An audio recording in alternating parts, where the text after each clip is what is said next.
Yes. Good afternoon, everybody.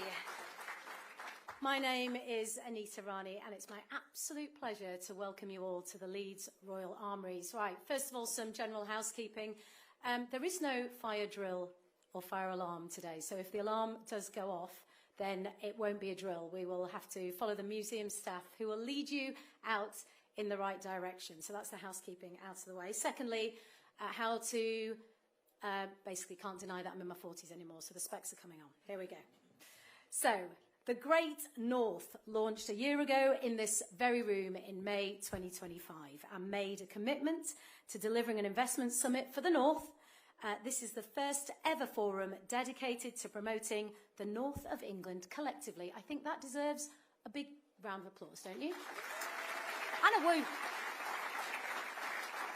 So this is in collaboration with His Majesty's Treasury and Office for Investments. The summit responds to growing calls from business and civic leaders for a dedicated, place-led, investor-focused event to unlock the North's economic potential. So here's a few stats for you about the North. 16 million residents. Okay, my country file is pricked up when I saw this one. 5 national parks covering 7,000 kilometres squared. 50% of England's renewable energy is generated by the Great North, and 70% of England's mountains, moorlands and heaths. So there you go, some nice stats.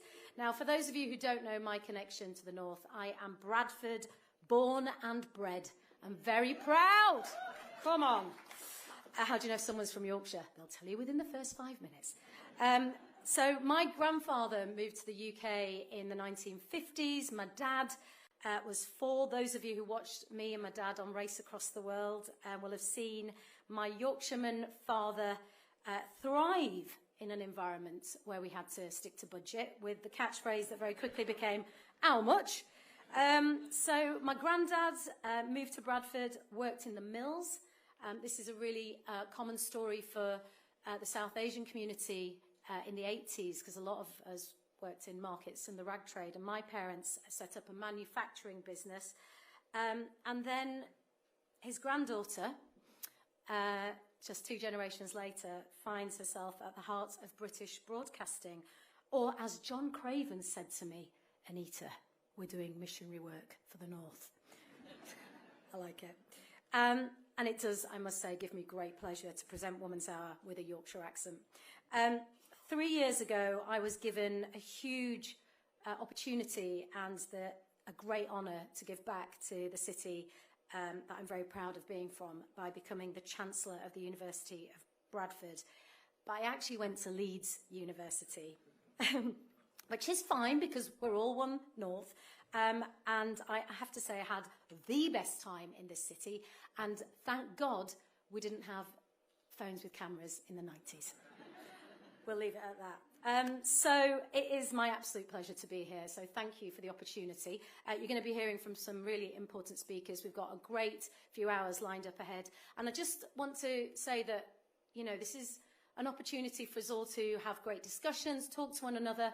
So every session that will be taking place will be as informal as you would like it to be, because we are the North and we are all friends. So without further ado, let's bring on the first of our speakers. I would like to invite today to the stage Mayor Tracy Brabin.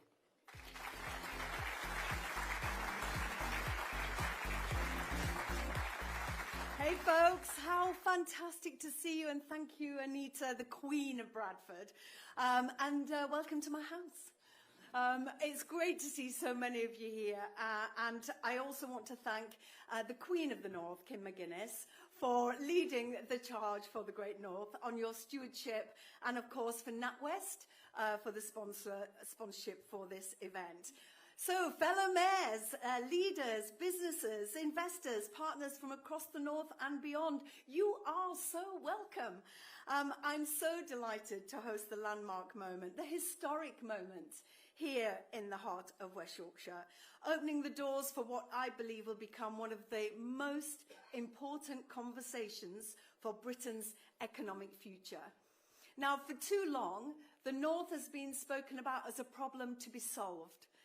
Today, we are flipping that on its head. The North is actually the answer, to the UK's productivity challenge, and it's creating the next generation of jobs, shoring up our nation's critical supply chains, delivering energy security, showing where return-seeking capital can genuinely find scale and opportunity. Now, if you wouldn't mind indulging me for a moment, I want to talk about West Yorkshire, the region that you're in here right now, because the opportunities seen here are echoed right across the north. Brownfield sites at scale, ready for development, anchor investments from globally significant businesses, world-class universities, research institutions, brand new transport investment, unlocking labour markets that have been held back, as we all know, for decades, unlocked through serious government reform, moving power from Whitehall to locally accountable leaders. Here, we are home to 2.4 million people, an economy of over 74 billion, and the largest financial and professional services sector outside of London. We like to call ourselves the City of London's funky younger sibling. We are the disruptors, the pioneers, and the innovators. We have 7 universities, 7 further education colleges, the largest cluster of higher education outside of London, one of the country's youngest populations, and a stellar capital delivery record, £7 billion of development in Leeds alone over the past decade. But what makes this moment different is not what's happened in the past in the rearview mirror, it's what is coming next. Microsoft chosen West Yorkshire for one of the largest hyperscale data centre investments in the country. The Leeds Innovation Arc, £2 billion worth, a pipeline of health and life sciences development, the largest health innovation cluster in the north. Leeds South Bank, one of the most significant urban regeneration opportunities anywhere in Europe. And underpinning this, the West Yorkshire mass transit system is coming, and it will be a tram, everybody. The largest local transport project in the country to reshape how people, talent, and ideas move around our region. These are not aspirations on a slide deck. They are live opportunities, committed investments, scalable in a way that few places in the UK can match. And versions of this story are replicated in Greater Manchester, in the North East, in Lancashire, across every single part of the North. For example, Liverpool City Region and Greater Manchester delivering transformational growth in advanced manufacturing, digital technologies and life sciences. The North East leading on the clean energy revolution. And across the North, we are at the forefront of the UK defence with excellence across South Yorkshire, Cumbria, Lancashire and elsewhere. And so many more. And that's the point. This summit is about something bigger. Through the Great North, we as mayors have built a partnership that speaks with one voice to government, to investors and to international markets.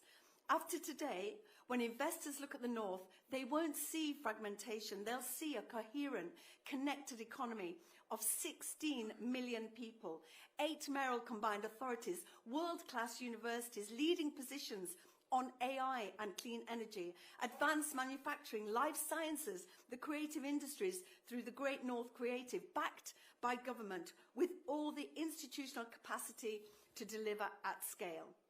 So today is historic. It's the moment that we collectively put that offer on the table, and the size of the prize is immense, and I know we are all ready to grasp it. Lastly, before I hand back to Anita, can I just say thank you to all of you for being here today, particularly our investor partners. Thank you for being part of this historic new chapter. The conversations we begin here will shape the next decade of northern growth. The North is definitely open for business, and West Yorkshire is proud to be hosting the start of the next chapter. Please have an inspiring and productive day here at the Armouries. Fittingly, the first national museum to move its HQ out of London, right here in the heart of Leeds. So, as I see you all around over the next few days, please come say hi and be part of this extraordinary historic moment and the story that the Great North is coming. Thank you.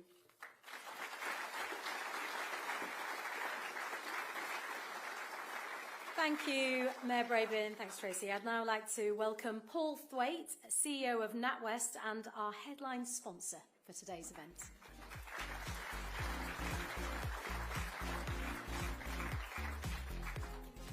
Thank you, Anita. Thank you, Tracy. And good afternoon, everyone. It won't take long for it to become pretty obvious that I grew up in Liverpool. And doing so in the 70s and 80s means I saw a local economy need to reinvent itself. In the 90s, I moved to Manchester, and as a student there, saw it become a cultural powerhouse built on creativity and on new industries. And through my career at NatWest, I've seen millions of customers across the north turn their ambition into action. New ideas, new businesses, and new growth. Only this morning, I met with our customer Iliad, a high-growth business based minutes away in City Square, and I saw that entrepreneurial spirit in action as they develop new AI-led payment strategies and winning global business from here in Leeds. And I don't underestimate the very real near-term challenges, but I've seen firsthand what the North is capable of, and I'm confident that it is one of the most compelling places to invest in the UK today. Because across the North, you can feel something building, a concentration of ideas, of talent, backed by growing confidence and, importantly, ambition. And I agree with Tracy. The North should not be thought of as a policy challenge to be fixed. The region is a growth engine driven by innovation, scaling businesses, and sectors that compete on a global scale. And of course, our story has deep roots. The North has always been at the heart of the UK's economic strength. From the Industrial Revolution, when growth was driven by decisions taken close to industry, to the infrastructure that connected regions and unlocked trade. As a bank, we've been part of that story too. In 1891, before my time, we helped finance the Manchester Ship Canal, backing one of the most ambitious infrastructure projects of our time. Because even then, growth depended on two things: local ambition and the capital to deliver it. That remains true today. What's changing is how that ambition is expressed through metro mayors, combined authorities, increasingly acting as the economic architects of their regions. And that's why fiscal devolution matters. Because this isn't just an abstract policy debate. It's not simply about rearranging responsibilities. Fiscal devolution is an investment multiplier. Our research shows that around 2/3 of business leaders believe giving regional leaders more control over funding decisions would increase investor confidence. And a similar proportion say they would be more likely to invest locally if regions had stable, long-term funding settlements. So this is about more than governance. It's about turning good ideas into investable propositions, which is why I think the publication of the North Investment Prospectus today is so important. Creating the certainty in the pipeline that capital needs in order to flow. And when you combine local decision-making with real financial power, you create the conditions for growth to accelerate. We know that growth doesn't come from capital alone. It comes from building the right ecosystem around it, the skills, the support, and the pathways that help good businesses start, scale, succeed, but importantly, stay. That's why we're investing in innovation right across the North. Through our accelerator hubs in Leeds, Manchester, and Newcastle, we're supporting entrepreneurs to turn ideas into scalable businesses. Through specialist services such as our intellectual property lending and our venture banking presence in Manchester and Leeds, we're helping high-growth companies access finance that reflects the value they are building and the expertise they need to compete globally. And through new partnerships with universities such as York, we're helping turn world-class research into real businesses. Because our role isn't just to finance growth, it's to connect the capital with the local ambition and help scale it over time. And we've been doing that in the North for many years. Today, we support over 4 million personal customers across the region. We bank around 230,000 businesses here, from small firms to mid-sized corporates to major corporates. So we are deeply embedded in this economy. And that in this room, the economy of the North is not uniform. It's a set of diverse, high-performing regional economies, each with its own individual strengths, whether that's Manchester's digital and service economy, York's research and innovation base, Newcastle's energy and life science clusters, Sheffield's advanced manufacturing, or the thriving fintechs here in Leeds. Understanding those differences and backing them properly is what drives real growth. And that's why partnership matters. We're working closely with the Metro Mayors and the combined authorities here today, aligning with their strategies and helping bring capital to where it can have the greatest impact. Because growth depends on strong local foundations, homes that people can afford, transport that connects people to opportunity, and infrastructure that helps businesses to succeed. We're a major financer of social housing, supporting the delivery of homes and communities at scale. We support transport and infrastructure that connects towns and cities and unlocks productivity. And we are backing the transition to more sustainable, energy-efficient systems, from retrofit to clean energy and electrified transport, because they are the fundamentals that underpin long-term growth. And today, we're taking that further. We're announcing a new 20 billion commitment to support the investment being planned by combined authorities across the north of England. Over the next decade, this will increase our lending and help mobilise additional capital into the region. Because what we are seeing is a growing pipeline of investable opportunities across housing, transport, energy and wider infrastructure. Delivering those opportunities at scale will require deeper public and private partnerships between combined authorities, governments, partners like the National Wealth Fund, the British Business Bank, banks and long-term investors. That's why we want to play a leading role, helping turn regional ambition into investment delivery and long-term growth. And we're already seeing what that looks like in practice. In the North East, we're supporting Teesside-based 13 Group to retrofit their portfolio of social housing properties, benefiting thousands of customers by making their homes more energy efficient. Here in West Yorkshire, we're backing Leeds Bradford Airport to deliver its long-term growth strategy while undergoing a transformational regeneration of its terminal, enabling the airport to expand passenger capacity by 2.5 million to around 6.8 million passengers by 2030. Different places, different sectors, but the same momentum. Of course, we recognise this year brings its own challenges as households and businesses navigate uncertainty. But as a bank rooted in these communities, our job is to support customers through those pressures, because long-term growth depends on resilience in the short term. But when you take a big step back, the direction of travel is clear. The North has always been a centre of industry and innovation.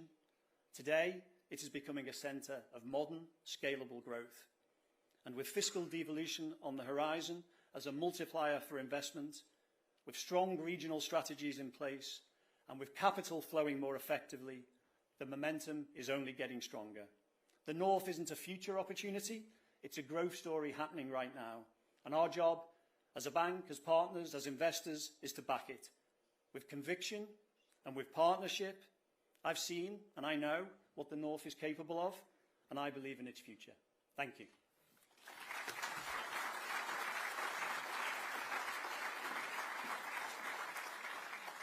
Thank you, Paul. And now, just to reiterate why we're all gathered here, here's a brand new film. Welcome to the atom-splitting, steel-forging, culture-shaping, green-powered North. We're the history-defining home of locomotion, the light bulb, and the Industrial Revolution. Maybe you've heard of us. So many pockets of brilliance. So many sparks of inspiration. A shared identity. Separate strengths. Now, we're no longer a scattering of iconic, innovative towns and cities, and stretches of sublime and resourceful coast and countryside. Now, we are one. Whole. United. North. We are better positioned now than any time in generations to take control of our own destiny and to power growth in this country. This is the North coming together. We have our individual strengths. And do you know what? We will always be competitive with each other, but we are more than the sum of our parts. Together we are mighty. And when we speak with one voice, everybody listens. We're continuing to drive investment with our commitments to the Northern Growth Corridor. Northern Powerhouse Rail will be the shoulders of this nation's rail network. The Great North is getting stronger. The Great North is where exceptional things are happening. Harnessing the innate confidence of centuries of rich cultural and industrial heritage. This is a movement built on belief, powered by people. Good.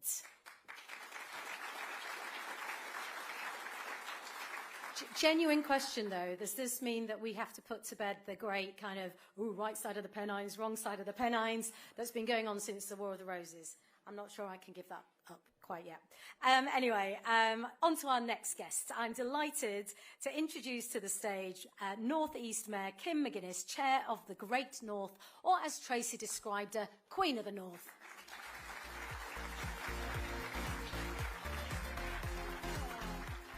Thank you so much. What a week. What a week and what a time to be speaking about Northern ambition. Now, if you are here today and you're thinking about investing in the North, I'm just going to do what Northerners do. I'm going to cut to the chase and just say, you should. Like NatWest have. Follow their lead. Because you know what? We are no longer settling for a gradual process. And you know what? Maybe we never did as the North. But for a long time, gradual was what was on offer from our over-centralised, London-centric country. And so we didn't have a choice but to go with it. Those days are over. Gradual change is not our game plan anymore. What you are seeing in the North now is genuinely the start of something really radical, something really different.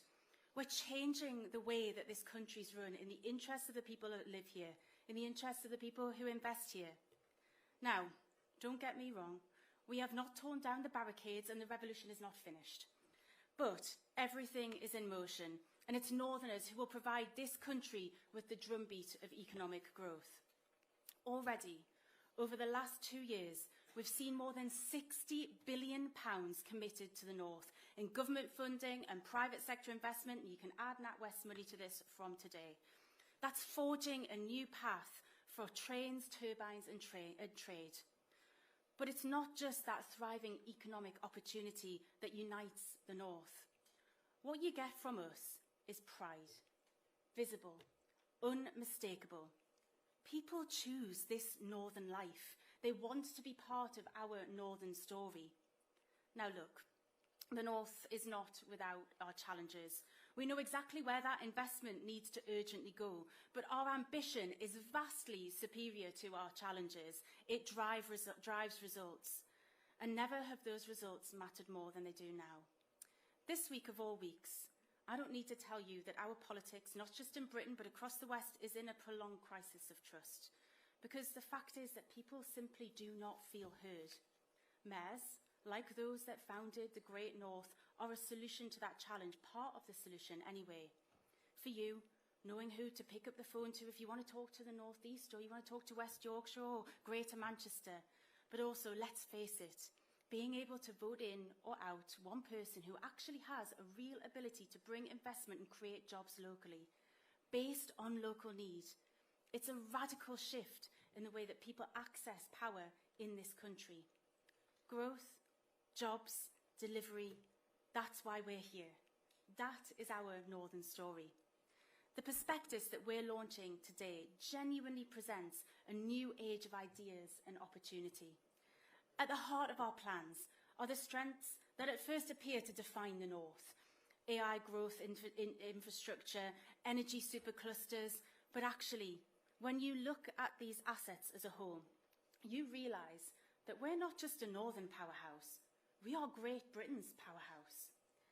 A North made up of 15 million people who export £100 billion in goods and services every single year. This is where momentum lives. On transport, on energy, on identity, the North shows that what happens when you turn ambition into delivery. Look at Northern Powerhouse Rail as the first example of this. For years, the North experienced a public transport crisis that just steadily got worse and worse and worse, and all the while it was entirely unnoticed by decision makers in London. So what did the North do? We united, we forced action, we made it so we could not be ignored any longer. We ensured that those in power acknowledged that a transport system in the North being left behind without the progress we deserved was a national emergency. And just getting by is no longer good enough. And so what happened next? Train companies responded, government responded. The Northern Powerhouse Rail Plan shows what happens when the North forces action. We see more of that ambition in our future to lead the way, to set the UK standard as we look at clean energy. Right now, our northern coast, both on the east and on the west, as Anita said, uniting across the Pennines, is going through a jobs boom. There is nowhere like it in British industry. Take the politics out of it.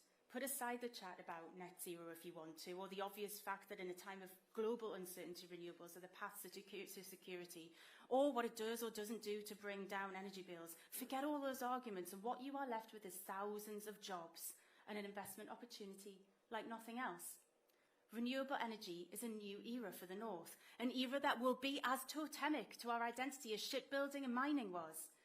And right now, there are companies across the planet looking to the north of England and our energy investment potential. And I know that from meeting some of them myself face to face, just like other mayors have. And I'll tell you now, as bluntly as I can, while America under Donald Trump is turning its back on green energy and the jobs it brings, the people of the North will hydrogen, nuclear. The North is the UK's energy story. Together we provide 60% of England's renewable energy. The days of us waiting for trickle-down investment for London are at an end. And the wisest firms here will see how things are going and they will back us now. But nothing, nowhere, tells the story of a North greedy for success more than culture and sport. Now, I love a little trip to London, don't we all? And I'm sure that quite a few of you have come here from London. But it could never be home. And honestly, I don't think it's any longer the home of UK culture, and I don't even mind saying that to Sadiq. The North has got so much more energy. You can feel it in our music. You can see it on our screens. It is visceral. We love to tell our Northern story, and there's no one better to do it than local talent. And it's not just a good night out or a gig that you'll remember forever. This is jobs we're talking about. It's growth. Several Northern mayors have now come together to launch a Northern music export office. And honestly, I don't know how we haven't done it before. Because British music is Northern music. And all right, you get some good pop songs from London, but the soul comes from the North. We know it. I think the world knows it. History tells us. And now we're going to maximise it for the next generation. And honestly, I'm so passionate about this. I love our Northern culture so much. It's a bloody miracle that I got through that whole section without talking about Sam Fender or Oasis. So why is all of this happening? Why did we finally get a plan for rail, a new round of offshore wind leasing, or a Northern music export office? We got it because we refused to limit our ambitions. People said, be realistic about what the North can do. This is what realistic looks like. And that brings me very neatly to Brendan Foster, who's in the audience today. Because nothing says ambition like an Olympian. And we've got one of those in our ranks as mayors too. It's why we're so proud to have him as the founder of one of the founders of the Great North, alongside being the founder of the Great North Run. Northern ambition knows no bounds, which is why the North is proudly uniting behind a bid to host the Olympic and the Paralympic Games. Some people will say this is too ambitious. Well, it isn't, because we are following the exact same method that keeps getting the North what it needs. We see a problem, we find an opportunity, we unite, we make it so that people cannot turn us down, and then we run with it until we deliver. So, when you hear a phrase, take back control, look at what is happening in the North and see that mayors are combining delivery with ambition, and we are rebuilding trust. That's why I'm so happy that we're already making incredible progress with our Olympic ambitions. Only a year ago, the North got together and said, this needs to happen. And now we've steered government our way with a feasibility study to be carried out looking specifically at a Great North Olympic bid. And that really is the story of the North. Delivering today, preparing for a stronger tomorrow, taking back control. And I'll end here with a look to the future. Because the next chapter for the North will not simply be about investment. It'll be about people feeling that they have control of that investment. Whether it's better railways or thriving high streets or, dare I say it, publicly controlled utilities, a vital thing that people locally feel they have a say over. With a mayor, you have a delivery vehicle with take back control built into it. And my message to government is to be much bolder while working with us, to reshape this country, to go further and build a local voice into our economic model, into government. Just look around you in the North and see what devolution has achieved so far. Our rail plans, our clean energy boom, the cranes in our sky, the businesses choosing to invest and grow here, and this is only the beginning. So thank you so much for being a part of it. And now, it is my pleasure to welcome to the stage a man who you've probably seen in the news a little bit recently. I don't think he's wearing his shorts today, but I'd love to welcome Andy Burnham, Mayor of Greater Manchester.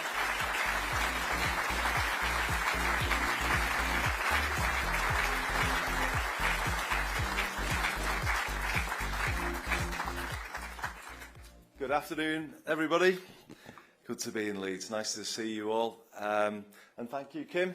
Amazing speech and lovely introduction. It's good to join you at the Great North Summit to reflect on the progress we've made together in the last decade, our first decade of devolution in the North, and also to set new ambitions about where we go in the next decade. We are the Great North. We are on the way back, but we all know in this room we can be even greater. And that's what we're going to be. That's our mission, to make it so, to revive it, reindustrialise it, and celebrate that newly resurgent north of England in the spotlight of the world's attention at the 2040 Olympic Games. Where are you, Brendan? No pressure, but we're counting on you. Oh, you will. You certainly will. But you've put us in an amazing place. You gave the mayors the ambition to start thinking this way, and here we are. Here we are. It's brilliant. And thanks to the government for their backing for the idea. And it can happen. It can happen. It is possible. But only with big changes now to the way this country is run. And that's what I want to talk about today. As you've probably worked out, I think you know where I'm going now, don't you? Makerfield is no ordinary by-election. I'm getting plenty of advice about what I should do, the main piece being, for God's sake, get some new running shorts. If you've got any, Brendan, send them my way. I believe the by-election is very necessary.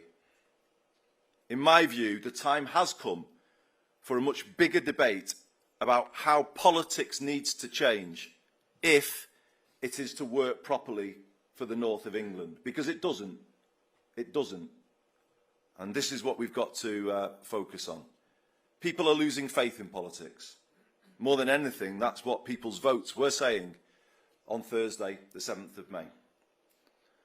They deserve a bigger response than politicians have given them before. And that's what I intend to provide in this by-election like no other. My core argument is this. Britain, if you look at the last 50 years, Britain has been on the wrong path. 40 years on the wrong path. a path that has damaged communities across the north. The deindustrialisation of the 1980s was devastating for places across Makerfield, like Ashton in Makerfield, Orrell, Winstanley, Hindley, Plattbridge. But you know, you could reel off the same place names, couldn't you, in your communities? You know exactly what I am talking about. The draining away of economic, social and political power from these places, left adrift. That's what happened.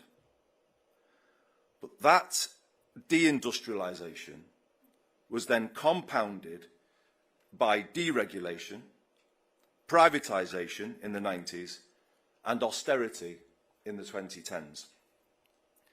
It all adds up to 40 years of neoliberalism that have not been kind to the north of England.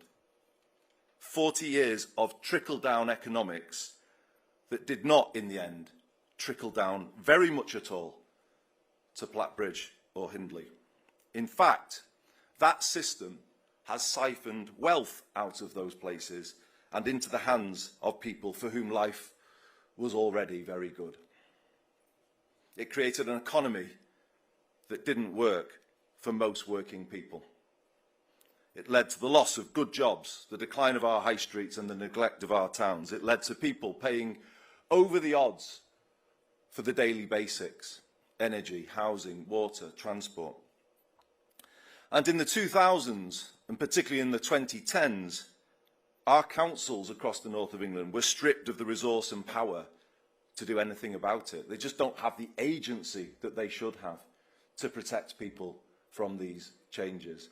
And that's the broken state of local government in England that we see right now, but is particularly felt in councils across the north. You know the truth of what I'm saying. It's left us in a very bad state. If politics can't fix something as simple as a pothole, you've got a very big problem.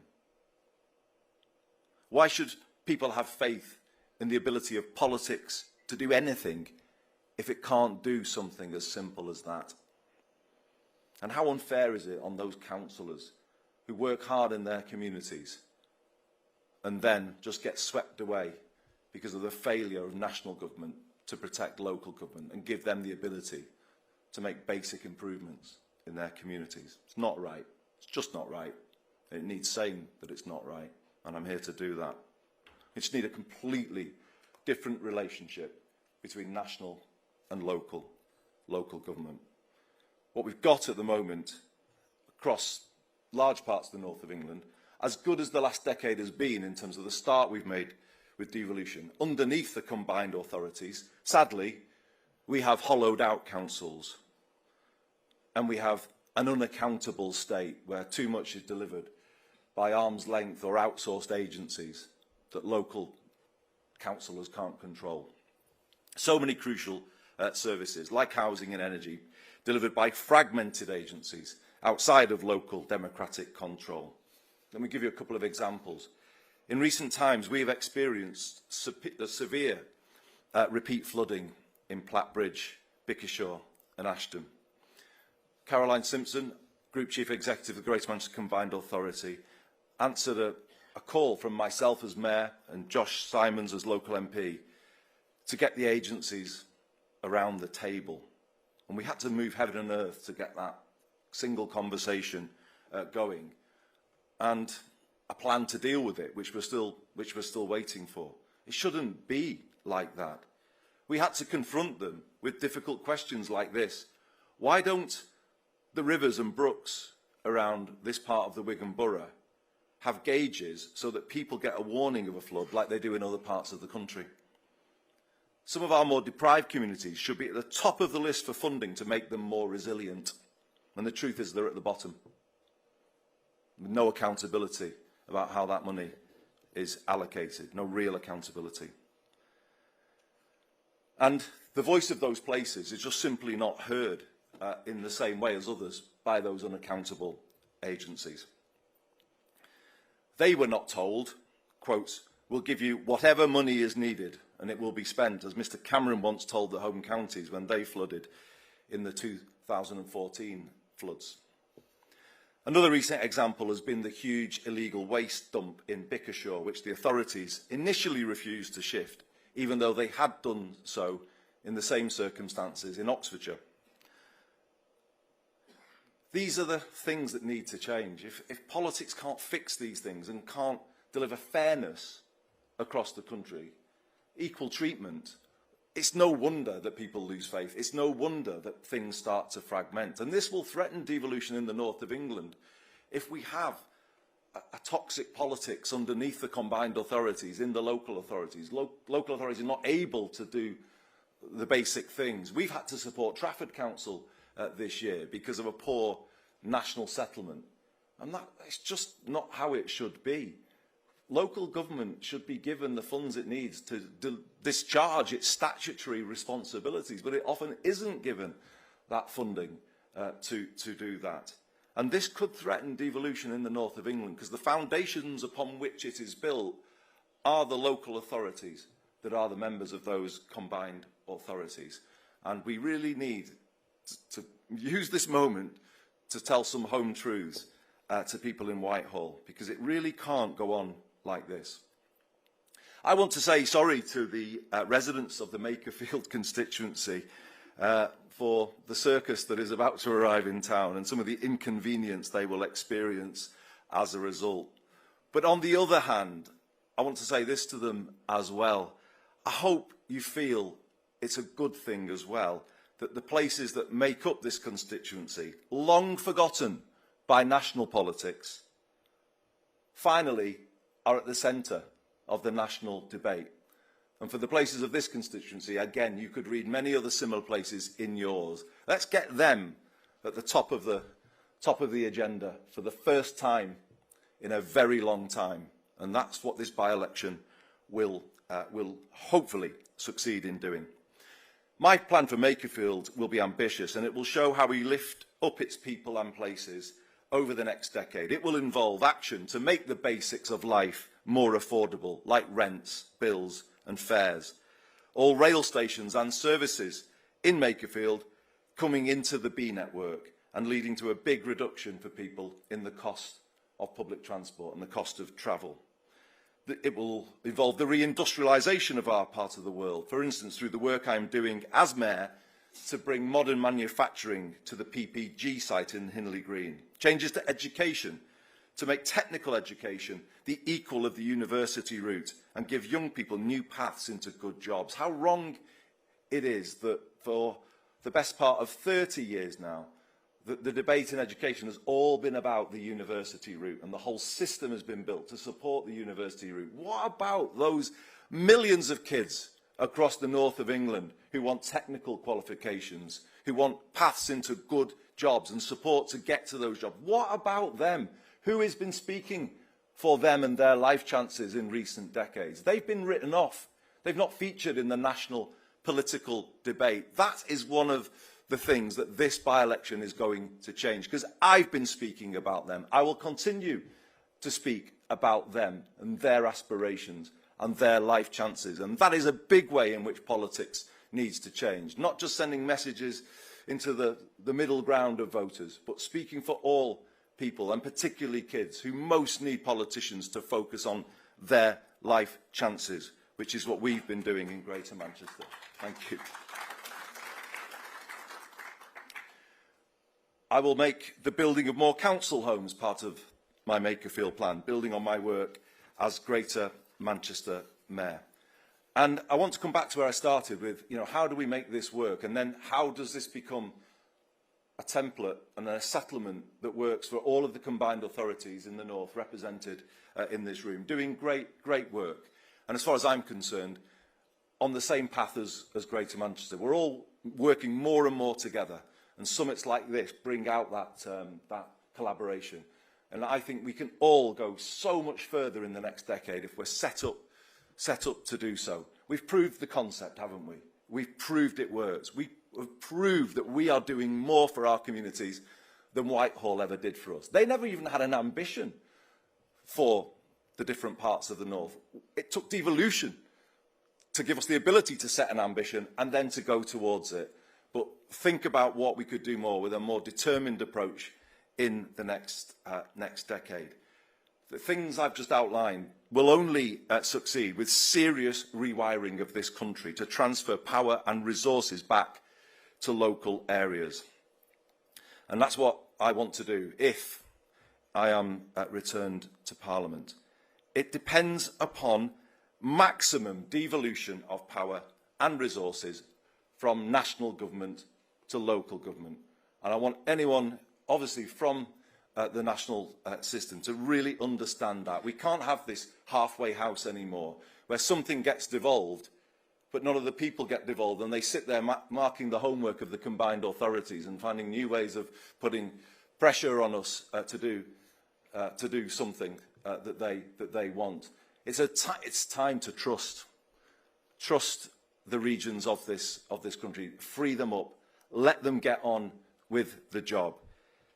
It means less delivery through unaccountable national agencies, and it means more things coming under local democratic control, like our buses. We can't go on with a bloated national state and a malnourished local one. It is time for public servants to be transferred into local authorities and combined authorities to give them the capacity and the agency to get things done. This is how we underpin the next decade of devolution in the north of England. It's the type of change I want to see for the people of Makerfield. The positive energy it will unlock will be huge. It will bring people back together, get places like Makerfield working, and move us beyond some of the divisive debates of the last decade. My view is that Brexit has been damaging, but I also believe the last thing we should do right now is rerun those arguments. Britain will be stuck in a permanent rut if we're just constantly arguing and people are pulling away from each other. It is time, surely, isn't it, to bring people back together, to focus on what we've got in common, to get the growth coming to all places so it's felt there. That is what we need in this moment. And it's really important that whatever comes out of this by-election, there's a more kind of unifying feeling about the change that we need to work towards. I am not proposing that the UK considers rejoining the EU. I respect the decision that was made at the referendum, and it's going to undermine everything I've said about strengthening democracy if we don't respect that vote. If we are to unify communities and the country, it means focusing on the big economic challenges we have, the structural problems that I've been talking about before, the fact that we gave away so many of the levers of economic power when we deregulated and privatised. That is a problem. We don't have control of the basics and the cost of them, and therefore we don't have control of public spending. If local authorities are facing the cost of temporary accommodation and the benefit system is chasing rents in the private rented sector, as we are right now, how can we control our costs as a country? It is about getting a fundamental grip on those things, and that's the main thing that matters. We need a relentless domestic focus in this period. Let's fix our own country. Let's get it working again. Let's get it back to where people want it to be. I sense a real yearning out there that people feel, why aren't we where we should be? Why aren't things just working as they should? And that's what I think has to be our focus now, fixing the fundamentals of our own country rather than plunging into another divisive debate about a relationship with other countries. But I do support what this government is doing in driving for a stronger, more collaborative approach with Europe, our closest neighbours, with whom we share so much. So, in conclusion, everybody, I decided to put myself forward to bring this debate to the fore. Too much of what we need to change is in the hands of others. The North doesn't have all of the control that it needs to turn things around, to turn around the lives of our people, to give new life to our towns and our high streets. We just don't have it. And if we're to take what we've done in the last decade and then go further and deeper in the next, there's going to have to be a serious transfer of power and resources right across the north of England. The places where I grew up, long ignored by national politics, are finally at the centre of the nation's attention. And I can't tell you how proud that makes me feel. And I was growing up, I saw them go into decline. I was at school in this area when the mines were closed and industry closed in the 1980s. And they've just not recovered any time since. So to have them now, through this by-election, under the spotlight, that does make me happy. Because the people there can now rightly demand of Westminster, Whitehall and all of the political parties, what are you going to do for us? And they all have to answer that question now because of this by-election.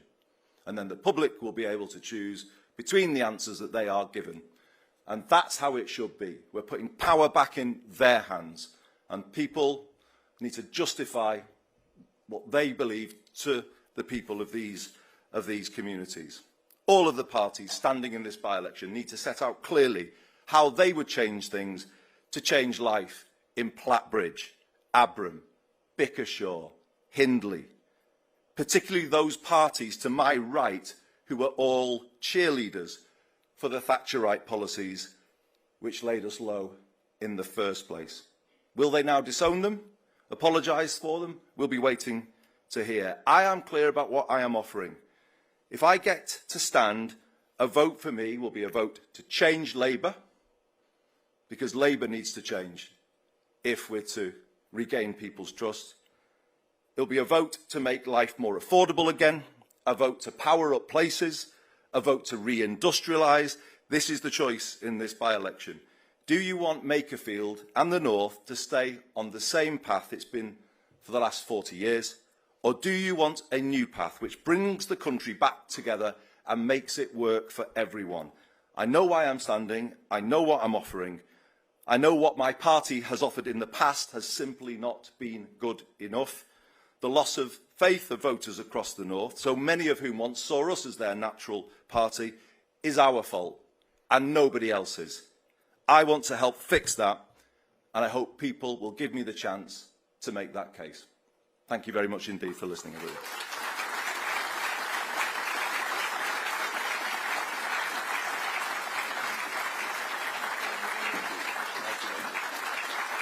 Thanks very much. Thank you to Andy Burnham, the Mayor of Greater Manchester, and also to the Mayor of the North East, Kim McGinness, before him. So that brings us to the end of the opening session. It remains for me to invite you to one of these 3 breakout sessions, and I'm sure you'll enjoy any session you pick. And then we're all going to get back together here at 3:15 for the In Conversation with all the mayors and leaders, and an address from Dan Tomlinson MP, Exchequer Secretary, to the Treasury. So enjoy your